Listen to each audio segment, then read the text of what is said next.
Welcome to the journey again. तो market में आज हमने देखा एक रस्सी कशा का खेल चल रहा था। ठीक है जी, बायर ने भी खींचा, सेलर्स ने भी खींचा, दोनों साइड से दोनों निफ्टी की टांग खींचते रहे और मार्केट को एक इनडिसाइसिव मोड पे छोड़ गए हैं। देखिए, ये इनडिसाइसिव मोड कहाँ पे हुआ है वो भी बहुत इंपॉर्टेंट है देखना। यहाँ पे देखिए, जब ये हुआ था, एक यहाँ पे हमने जब एनालिसिस की थी कि पॉज एंड रिवर्स हो सकता है और यहाँ से हुआ था मार्केट में। अब मार्केट फिर से यहाँ पे एक पॉज ले चुकी है। पॉज लेने के बाद मार्केट जो है यहाँ से आगे क्या करती है, ये देखने वाली बात है। ठीक है जी, तो अब देखते हैं कि इंट्राडे में आज मार्केट ने क्या किया, हुआ क्या। एक्सपायरी थी, तो मार्केट को थोड़ा सा वॉलेटाइल ऊपर नीचे तो मूव करना ही था, जो मार्केट ने किया। हमने कल बात की थी कुछ लेवल्स पे कि मार्केट कहाँ खुलेगी और किस तरह से होगी, प्ले आउट करेंगे हम। तो मैंने एक इम्पॉर्टेंट लेवल की बात की थी कल, ये वाला लेवल की बात की थी जो कुछ निकल के आ रहा था 26,300, 26,280 के आसपास का ये लेवल, जो दोनों लाइंस हमने जो कल नोट की थी। तो अब देखिए कि मार्केट जब ओपन हुई, और हमने दूसरी एक चीज़ बात की थी, जो ये जोन बना हुआ है, जो पूरा रेड बॉक्स है, ये एक सपोर्ट का जोन है। ठीक है, ये बिल्कुल एक सपोर्ट का जोन है जो हमने मार्क किया हुआ था। मार्केट जो है, और कल बात भी की थी कि मार्केट अगर इस जोन में कहीं पे ओपन होती है और हमें इस जोन में ओपन होने के बाद कहीं पे हमें बुलिश सिग्नल मिलता है, तो हम लॉन्ग साइड के लिए जा सकते हैं।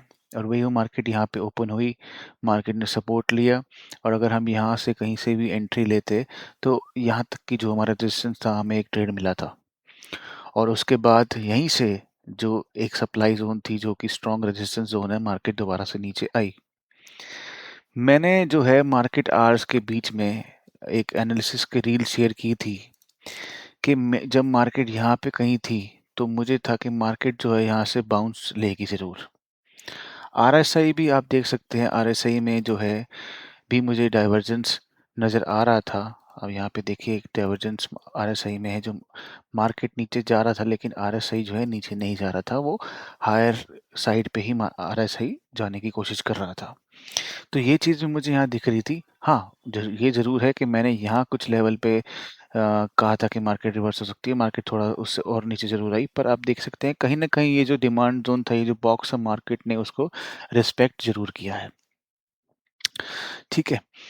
तो सारा जो खेल है, सारी चीज़ जो है वो है एक्सपीरियंस की, कि आपने कितने चार्ट्स को देखे हुए हैं, कितने सिनेरियोज़ देखे हुए हैं, उसी से ही जो है आप अंदाज़ा लगा सकते हैं। ठीक है? अब बात रही कि अब आज का दिन तो ख़त्म हो गया, ठीक है? तो अब आगे क्या की प्लानिंग क्या है कल के लिए? एक्सपायरी देखिए ख़त्म हो चुकी है, नई एक्सपायरी शुरू होगी, और अब मुझे जहाँ तक लगता है कि इसको एक्सपायरी को ये यहाँ तो बंद करवा दिया इन्होंने, लेकिन अब मुझे लगता है कि एक ट्रेंडिंग मूवमेंट कहीं न कहीं देने की जो है चांसेस ज़्यादा लग रहे हैं मुझे। देखिए, यहाँ पॉसिबिलिटी क्या है यहाँ से? या तो ये है कि ड्रॉप दोबारा बना दे, कि यहाँ पे स्टॉप करने के बाद दोबारा यहाँ पे रेड कैंडल मार्केट बना दे कुछ ऐसे करके। अगर यहाँ पे रेड कैंडल बनाती है, तो वो ये देखिए हमारा अल्टीमेट सपोर्ट जो है वो 26,000 का लेवल जो है, जो कि हमारा काफ़ी अच्छा सपोर्ट लेवल अब जो प्ले आउट करेगा, वो तो है ही है। तो मार्केट अगर इसके अंदर आती है दोबारा, जो ये हमारा चैनल जो यहाँ से बना हुआ चल रहा था ये, और ये जो चैनल है, तो फिर से वही लगता है कि फिर से अगर साइडवेज होके कुछ टाइम बिताए मार्केट, और उसके बाद यहाँ से कुछ ऐसे प्ले आउट करने की कोशिश करें। या तो ये हो सकता है मार्केट के अगर यहीं से एक एक विक बनाए नीचे की तरफ, और फिर मार्केट यहाँ से ऊपर चली जाए। विक बनाएगी क्यों? क्योंकि लोग जो हैं वो इनके लो के नीचे जो है वो बियर होने की कोशिश करेंगे। तो उनको बियर कराने के लिए एक बार अगर ये विक बना के और फिर ऊपर चली जाएगी, तो उसको अच्छी खासी लिक्विडिटी दोबारा मिल जाएगी और दोबारा ये ट्रेंड लाइन को भी रीगेन कर लेगी। उसके बाद जो ये मोमेंटम आएगा, फिर हम आगे की ओर बढ़ते हुए देख सकते हैं। तो फिलहाल के लिए आप देखेंगे तो लेवल जो हैं, जो बड़ी रेंज जो निकल के आ रही है वो 26,000 तो निकल के आ रही है, और 26,300 की रेंज निकल के आ रही है, ये 300 पॉइंट की रेंज निकल के आ रही है। ठीक है, तो इस के बीच में ही मार्केट अभी कुछ करती हुई नज़र आ रही है। ये दोनों लेवल्स इम्पोर्टेंट है बहुत ज़्यादा, दोनों लेवल्स पे ही काफ़ी ज़्यादा स्ट्रॉन्ग ओआई भी बैठा हुआ है, लोग काफ़ी बैठे हुए हैं यहाँ पे। तो यहाँ पे देखना ज़रूरी है कि यहाँ पे आके लड़ाई किस तरह से, किसका पलड़ा भारी होता है यहाँ पे। ठीक है? तो अभी फ़िलहाल जो है हम देखें अगर कि अब एक्सपायरी जो आने वाली है सेंसेक्स की, तो हर जो देखिए इंडेक्स जो है वो अलग-अलग तरह से प्ले आउट कर रहा है। यहाँ पे आप निफ्टी में देखेंगे तो ये कहीं पे इंडाइसेसिव कैंडल इसने बनाई, और यहाँ पे अगर देखेंगे, अगर ये टोटल मूव जहाँ अगर यहाँ से शुरू हुई थी जो इसको हम लेंगे, तो ये कहीं पे देखिए 50% के आस-पास इसने यहाँ पे सपोर्ट लिया है यहाँ से, और यहाँ से इसने पुल बैक दे दिया था। ठीक है? और अगर आप यहाँ से लेते हैं जहाँ से एक्चुअली इसकी रैली अगर शुरू होती है, तब भी ये देखिए 50% और 0.68% जहाँ जो है कि एक कहते हैं कि डिमांड ज़ोन है, जो कि एक क्रूशियल ज़ोन होता है एफआईआईपी का, वहाँ पे मार्केट ने यहाँ पे सपोर्ट ले लिया था। ठीक है? वहीं अगर हम बात करें सेंसेक्स में, अगर आ जाएँ हम, सेंसेक्स जो है उसने थोड़ा-सा कुछ अलग टाइप का यहाँ पे मूवमेंट लिया, और वो कुछ अलग चाल चल रहा है। उसका अगर हम डेली चार्ट देखें, तो जैसा कि आप देखेंगे कि निफ्टी ने एक पॉज़ लिया है और इंडिसेसिव कैंडल बनाई है, वहाँ पे सेंसेक्स जो है वो और ज़्यादा वीक नज़र आ रहा है। और अगर हम यहाँ पे भी फिब का हम यूज़ करें, और यहाँ से नीचे से ऊपर तक हम इसको लेके जाएँ, तो आप ये देखेंगे कि ये जो है उससे काफ़ी नीचे आया था, और वही 0.68 के नीचे आने के बाद यहाँ पे इसने सपोर्ट लिया है। तो इसमें वीकनेस जो है वो कहीं न कहीं ज़्यादा है निफ्टी से जो दिखाई पड़। तो वीकनेस तो सेंसेक्स में निफ्टी के मुकाबले है ज़्यादा। आप देख सकते हैं ये एक्सपायरी की भी रेंज जो है, अब ये देखिए ये रेंज ही निकल के आ रही है अभी तक।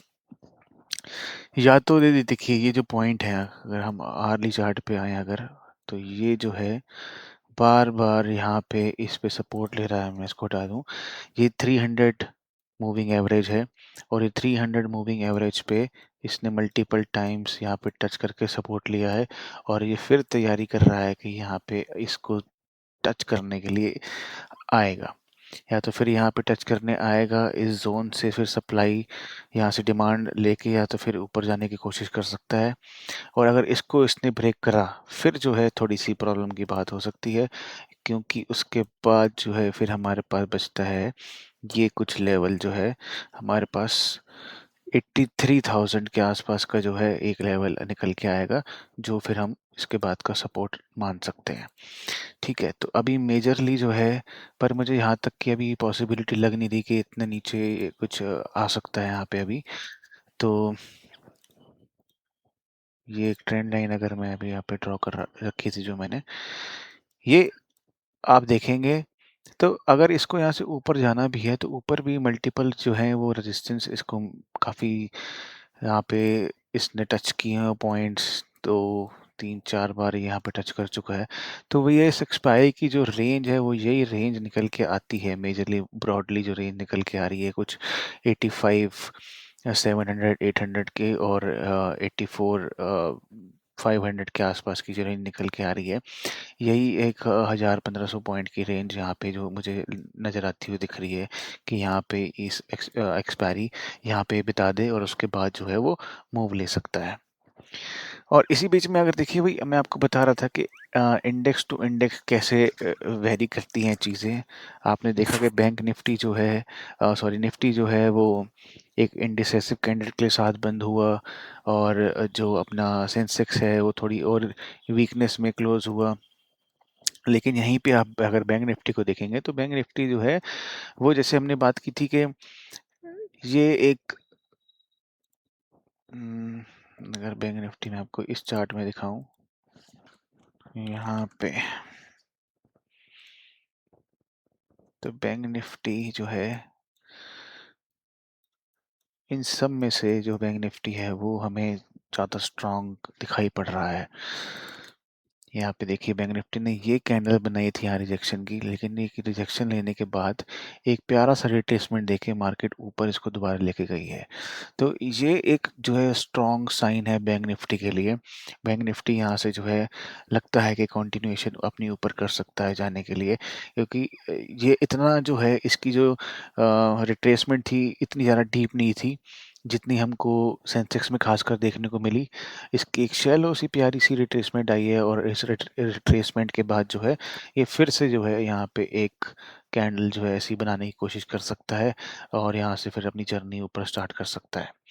इसी बीच हमने जो है कि आपसे आपके साथ एचडीएफसी बैंक की जो एनालिसिस है वो भी साथ में शेयर की थी हमने। तो मैं अगर आपको एचडीएफसी बैंक दिखाऊं, एचडीएफसी बैंक में क्या हुआ, तो मैंने आपसे वही शेयर किया था कल की वीडियो में भी कि ये जो कैंडल इसने बनाई, ये ग्रीन कैंडल बनाई यहाँ पे इन सबको ट्रैप करने के लिए कि एक ब्रेकआउट आ गया विद स्ट्रॉन्ग कैंडल, ठीक है जी। और उसके बाद इसका हाई भी काटा और उसके बाद एक ही दिन में इस कैंडल के नीचे वाला का स्टॉप लॉस भी गायब। यहाँ से जो ये रिजेक्शन कैंडल थी इसका स्टॉप लॉस भी गायब। अब जो बचे हुए लोग बैठे थे वो यहाँ बैठे थे, ये एक बचे हुए लोग बैठे थे, यहाँ बचे हुए लोग बैठे थे, ये बचे हुए लोग बैठे थे, तो यहाँ बैठे थे।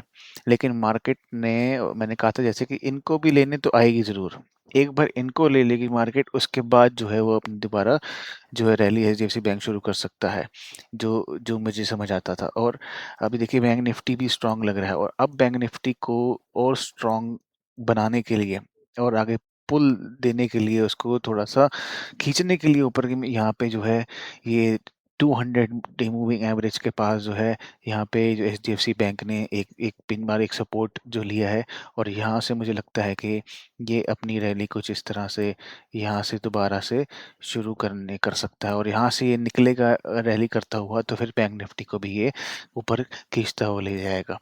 तो ये कुछ एनालिसिस थी मेरी और आपके साथ मैं ये भी शेयर कर दूं कि खाली जो है वीडियो ही नहीं बन रही कि वीडियो बना दी और हो गया और इसका, क्योंकि वीडियो बनाने का एनालिसिस करने का फ़ायदा क्या है जब तक उस पर एक्शन नहीं होगा। एक्शन के बिना सारे एनालिसिस फेल है। अगर आप एक्शन ही नहीं ले पा रहे तो जितने मर्जी एनालिसिस कर लीजिए और जितने मर्जी आप खुश हो जाइए कि अपने एनालिसिस को देख के कि आपका एनालिसिस बिल्कुल ठीक था, मैंने ऐसे प्रेडिक्ट किया था मार्केट ऐसे ऐसे जाएगी और वैसे ही चली गई, लेकिन आपने उस पर एक्शन क्या लिया।